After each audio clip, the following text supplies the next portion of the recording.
बहुचर्चित सिंड्रेला या सिनेमाचा ट्रेलर अल्पावधीतच लोकप्रिय ठरलाय। त्यासोबतच या चित्रपटाचं संगीत आणि गाणी देखील भावस्पर्शी ठरताना दिसतायत।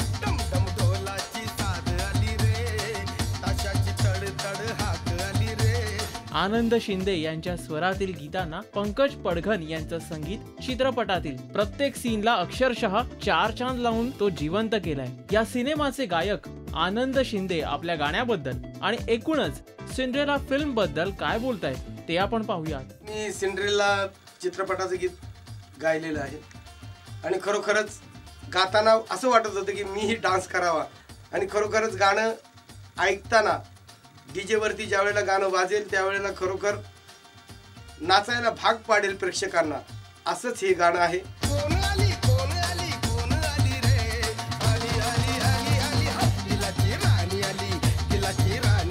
नमस्कार, मी पंकज पडघन। एक सिंड्रेला नावाची मी फिल्म आत्ता काही दिवसापूर्वी बॅकग्राऊंड केलं।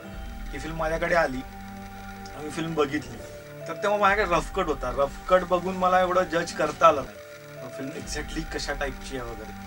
ते जर फिल्म माझ्याकडे पूर्ण फायनल होऊन आली तर ती फिल्म विदाऊट म्युझिकच इतकी होल्ड करत होती की जेव्हा फिल्म विदाऊट म्युझिक होल्ड करते तेव्हा मग फार कठीण होऊन जातं की म्युझिकचा इन पॉईंट काय ठेवायचं। तसंच ओव्हरऑल या प्रोजेक्टच्या बाबतीत जर बोलायचं तर सगळ्या गोष्टी ह्या घडत गेलेल्या। म्हणजे या फिल्ममध्ये माझा संबंध फक्त हा ॲज अ बॅकग्राऊंड स्कोअर म्हणून म्युझिक डायरेक्टर म्हणूनच होता, पण बॅकग्राऊंड करता आम्हाला वाटलं की गाणं असावं जे आज आम्ही गाणं रेकॉर्ड केलंय। आर्य आंबेकरनी गायलंय आणि ओमीनी लिहिलंय, ओंकार मंगेशकर यांनी लिहिलंय। सो प्रेक्षक हो, सिंड्रेला या चित्रपटाची याच्या गाण्याच्या निमित्ताने उत्सुकता आणखीनच वाढत चाललेली आहे। बाय द वे, या फिल्म बद्दलचे आपले व्ह्यूज पोस्ट करा या व्हिडिओच्या खाली दिलेल्या कमेंट बॉक्स मध्ये। मराठी एंटरटेनमेंट विश्वातील लेटेस्ट अपडेट्स आणि हॅपनिंगसाठी पाहत रहा राजश्री मराठी।